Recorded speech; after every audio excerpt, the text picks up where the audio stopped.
Let's go to work. The band just kept performing. We just kept performing locally, and school started back up in August. And I think the band kind of we stopped having practices for some reason, and then all of a sudden the band just didn't exist anymore. Fast forward a little bit further back to the record label. We eventually called the record label Clientell Records, and it was an official. Once again, we were 16 years old, though. The two oldest ones, myself and the gentleman that started the company, and he actually made the company into an LLC. So Clientell Records LLC was the official name. We had two rappers. We had an A&R. We had I guess we called him security, but he was kind of like the jokester of the group. But we gave him the security title, and me, I was the only producer at the time. Once again, we modeled ourselves sort of after No Limit, and we knew they had Beats by the Pound was their production team. So I was thinking, hey, we got to have a production team, even if it's just me. We got to think of a name for it.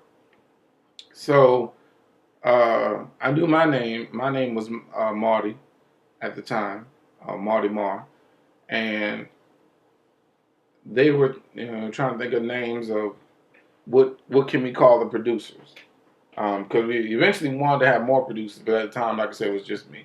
So I thought of the Chain Gang. And the reason why I called it the Chain Gang is because I remember hearing the song "That's the Sound of the Men Working on the Chain Gang," and it kind of, to me, at that age, symbolized people who came before us and worked hard. So I thought about a group of people, a group of producers working hard, working together like links in a chain to reach one common goal. Chain Gang. So they went with that. They liked it. So my production team was the Chain Gang, and that's probably why you see in my trailer, the video before this one, it has Chain Gang Productions, because I officially made Chain Gang Productions my production company. Between '97 and '99, I got better at producing. I understood sequencing. Playing with the band, I understood more chords and more structure and more uh, how to create actual songs. And I think the artists started to realize that, because their structure of a song started forming better. I was able to easily make breakdowns in songs, and we were actually on the roll. It was, like I said, it was only two rappers at the time. We did realize we wanted to expand the camp, and the next person they brought in was a female. They wanted a female rapper. So I remember the CEO telling me the day before. He was like, "Hey, um, I'm gonna bring in a girl tomorrow to the studio," and I was like, "Well, can she rap?" And he said, "I haven't heard her rap, but from what I'm told, she can't." We're all just sitting there talking about the female rapper. I think I was starting on a beat. I had a concept, and so I was starting on a beat. And every time I had a moment to stop, we would go back to talking about female rapper. And I was like, "Can she?" All I want to know is, can she rap? Because we don't need nobody with the group, and they can't hold their own or whatever. The CEO goes out to greet her. He goes and he has to unlock the door, bring her in, and we're in another room waiting for her to walk in. She walks in, and this 12-year-old girl walks in. Now, keep in mind, two of us 16. I'm sorry, three of us 16, two 15, one is 14, and you got a 12-year-old girl coming in. And I didn't even think to ask how old she was. But 12, I mean, and of course she looks like a 12-year-old. She was a small young lady. So we all kind of gave the okey doke face. And I was like, all right. She had a pen and a pad ready to write, and I was doing the beat. So as I'm doing the loop is playing, so they can kind of write to it. So I finished everything I had to do, and I just kept it on repeat. And I walked out. I said, y'all let me know when y'all ready. 30 minutes later, they come out and get me, and they say, hey, we ready to go. So we go back in there. I do the breakdowns in the song, and I was like, who up first? And it was 3 rappers, so they were all looking at me like, or looking at each other, who's gonna go first. So they weren't sure who. Nobody really wanted to go first. And I said, well, let's do this. Let the 2 rappers, 2 veterans go first, and then we're gonna. I don't even think she told us her name, did she? She did. So she said her name was Nati, and I said, well, let Nati go third, and they were cool with that. And the CEO kind of was like, well, why you want her to go third? I said, well, basically, if this is her first shot at it, if it doesn't go right, she can have another shot later. We can just take her verse off of this song and leave just the 2 male rappers on there if her verse doesn't fit. He was like, all right, cool. So we go in there. The first rapper goes in. I'm trying to remember who went first. I believe at the time his name was STP. So short, we called him STP or Shorty the Pimp. He went first, and I think I remember the first line in his rap. It was something like, going blasting and busting, everybody gotta die, murder on my mind, something, something, homicide, something like that. So he did his verse. And then second rapper, Terra Pacino, he went next. He did his verse. I can't remember what his verse was at this time. And then came the moment of truth. The 12-year-old female rapper. Let's go. Come on. You didn't sat here all this time. You heard them rapping. Let's go. She went in. She just went clean in. I don't think she did 16 bars. I think we just gave her 8.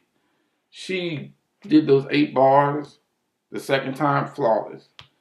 And we all looked at each other like, what have we got here? And we just kept looking at each other. And the 2 rappers, what's funny is they wanted to go back in and redo their verses. We're like, no, you can't. You're not gonna redo it. This in the song. That's it. So she had a tough rap. To me, the beat was like an eerie beat. I think we didn't really sample, but what they would do is they would play a song and they'll be like, we want a rap song like this. So they did. I can't even remember the type of song we pulled it from. There it was. I got 5 on it. So we had the bass line. Da-dum, dum, da-dum, dum, da-dum, dum. We had that. I had that, and I was able to play the chords in the song. So versus sampling, I got 5 on it. I just replayed the whole song. And man, when it came to her verse, she was talking about chopping up people and leaving your mama body this way, and you gonna get this done up to you. I was like, I mean, it fit the concept of the song. It fit what everybody else was saying, but she came so hard with it. We were like, man, she's gonna be a problem. We started going to the studio at that point every single Saturday. So every Saturday,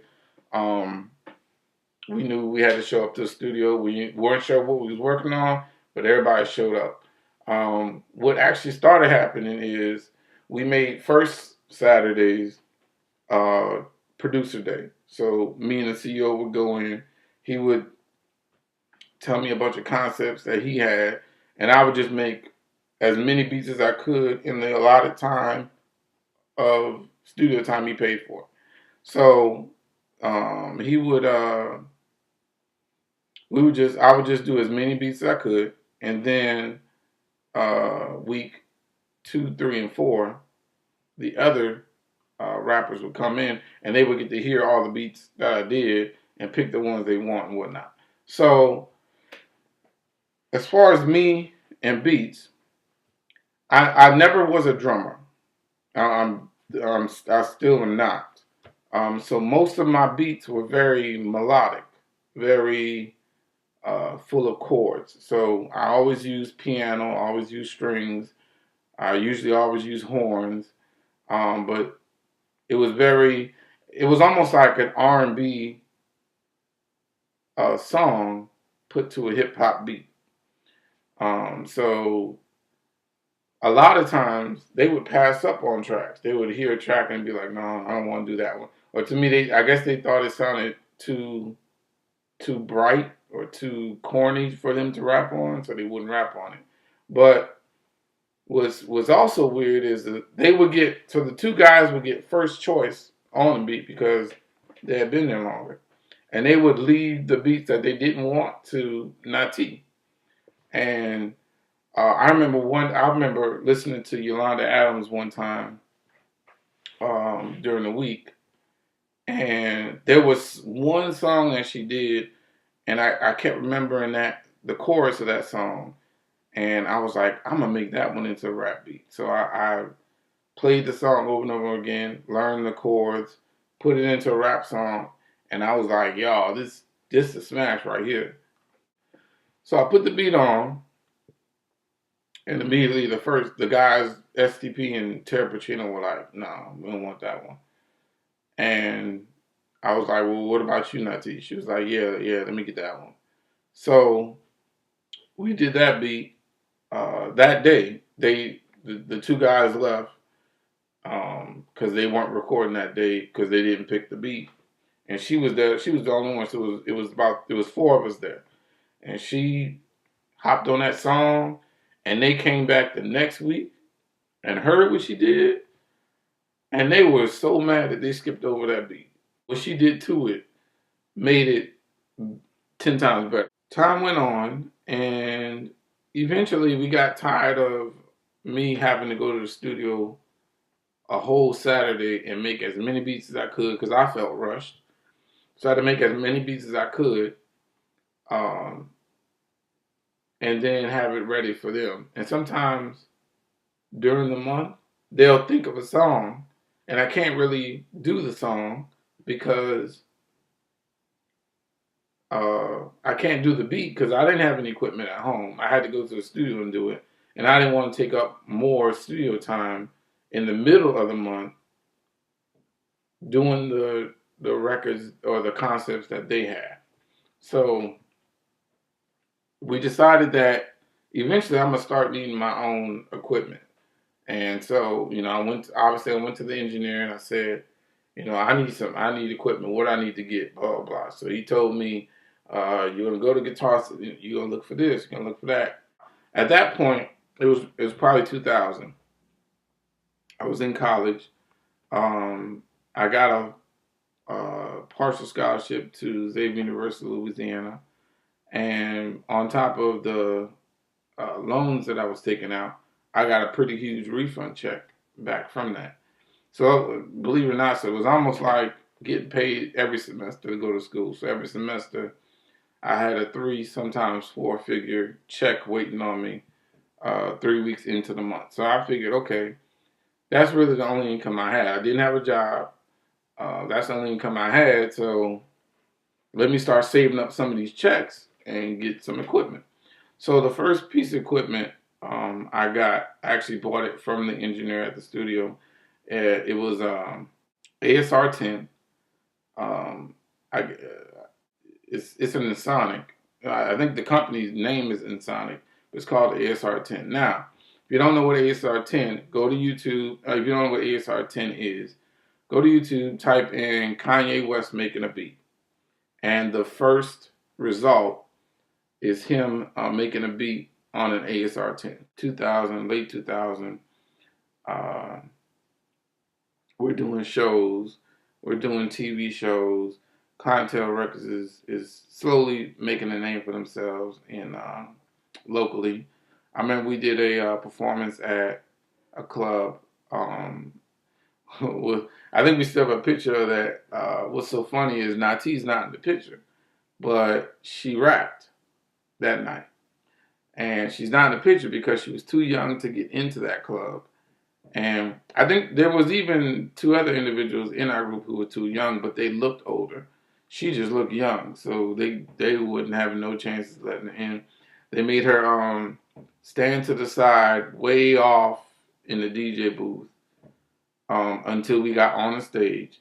And then when we got on the stage and performed, when she did her song, they moved her back to the DJ booth. And then when we were done, they moved her straight out the door and told her, you gotta wait till they come out. So she probably remembers that. That's what's funny. But that was a great experience. The crowd actually liked us, and we did I think about 5 or 6 songs that night. Fast forward a little bit further, we now get to some more equipment. I purchased MPC 2000. Once again, I purchased it from the guy at the studio. And the reason why I decided to go with that is the Ensoniq, the ASR10, only had 8 channels. So I was running into a problem. All my beats started to have the same instruments. And then when I wanted to try different things or expand the beat, I ran out of room to put instruments.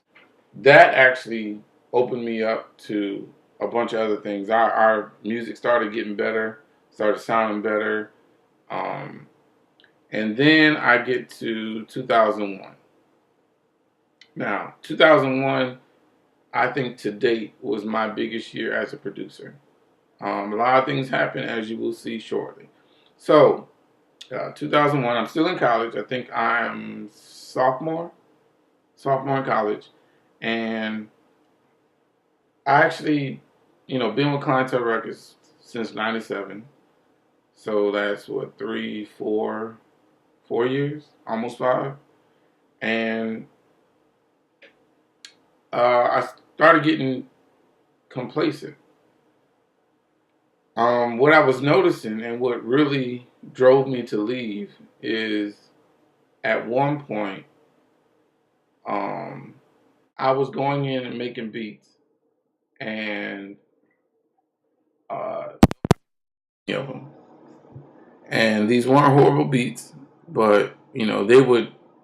To me, the rappers would come in and they'd just be whatever with it, and I would work hard on a beat. I'd actually go in early, work hard on a concept that one of the rappers told me, and I'd be done with it by the time they come in. So when they came in and they heard it, they were like, "Nah, we don't want to do that today. Pull up this old beat." So to me, I just wasted my time. I worked on this for however long, and then you come in and change it up on me when I could have not come here early, slept in, and still pulled up an old beat that you wanted me to pull up. I think 2 or 3 weeks passed. Same thing was happening. I think we finished the studio session, and I just said, enough is enough. And I went to all of them. I said, "Hey, I'm out. I can't keep doing this." And I said, "Y'all gonna have to have another producer."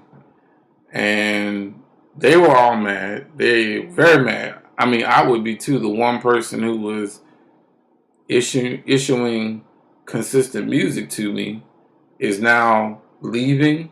So now I won't even have consistent music to rap on. And I felt bad leaving because I kind of helped start the company. I was the only in-house producer. I was there when it first started. I was there before most of the rappers got there. But honestly, I wanted to do more as a producer. We had never done R&B. I wanted to look into that. I wanted to start a girl group. I wanted to manage them. I wanted to produce them. And I wanted to dive more into the R&B. Like I said in the beginning, growing up, we weren't able to listen to rap. So when I got with Clientell Records, I had to listen to rap to understand where rap was and create a sound for us.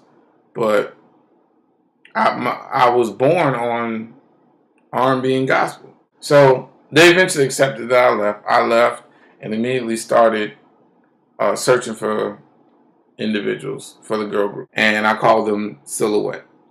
Um, so we worked for hours. I think I had a practice. It was over the summer. They started in April, and until they got out of school, they would have practice once a week. And then once it was summer school, I would try to have practice 3 times a week, and we would just practice and practice and practice. I read about how Matthew Knowles got Destiny's Child in shape or vocally ready to be the group that they were. So I pretty much wanted to set up a boot camp similar to that to get these girls ready. So I wrote songs. We went over harmony, we went over scales, we went over dance moves. There was a bunch of different things that we went over to get them ready. And we were going to record a demo. We were going to record a demo. We were going to do shows, and we did. We recorded a demo. We performed at a lot of shows. A lot of local, well-known artists asked my girls to open up for them. They did talent shows. So we were actually on the roll at one point, and I'm going to stop that story there. But also in that same year, I looked into how can I get my foot in the industry more. I figured if they had a manager who was deep into the industry, it would be an easy door for them to go from not being anyone to get at least to a meeting with a label. So I looked into street team promotions. So I looked at any record label out there that I knew of, and if they had any street team promotions. And I ran into Arista. Arista at the time, LaFace, which was Babyface and L.A. Reid. Those individuals were who I signed up with to do street team promotions. I helped promote artists such as Pink, T.I., 112, Faith Evans, Jesse Powell, Left Eye. And what they would do is you would have to do internet marketing. So they would send you a banner, and you would have to post that banner, I think, one time for 5 days. And then you have to show them the website or give them a link to the website that you posted their banner at, basically to help promote them. And you would do it for 2 weeks, and after 2 weeks, they would send you a promo kit.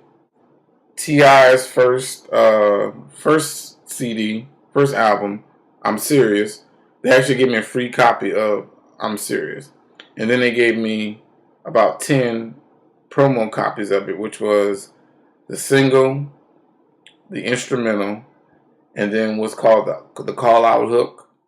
And then they gave me snippets of other things on the album. So I was able to pass some of those out. I had a free copy of his first CD. And I'm going to be absolutely honest. I actually have a funny T.I. story. When I first heard I'm Serious, to me that single, it kind of didn't seem like it fit him. It was very... Y'all remember the song I'm Serious with Beanie Man. And it was kind of a up-tempo song. And to me, he was hip-hop artist. And it just seemed like, if you can imagine Andre 3000 pushing the envelope of mixing with NWA, but still doing up-tempo music, to me it seemed almost corny. So I didn't think T.I. was going to do anything. I kept saying, and I kept hearing the snippets on the other songs, and I was like, no, this is not working. To me, I was saying just, no, this is not a good look. This doesn't look like an artist is going to make it. until I heard something on a promo CD in that same box. T.I. had another track on the promo on a promo disc called Jackin' for Beats. Now I had heard of Jackin' for Beats done by Ice Cube, where he takes someone else's beat and raps on it. So I'm thinking T.I. is doing the same thing, and you can probably listen to T.I.'s version on YouTube.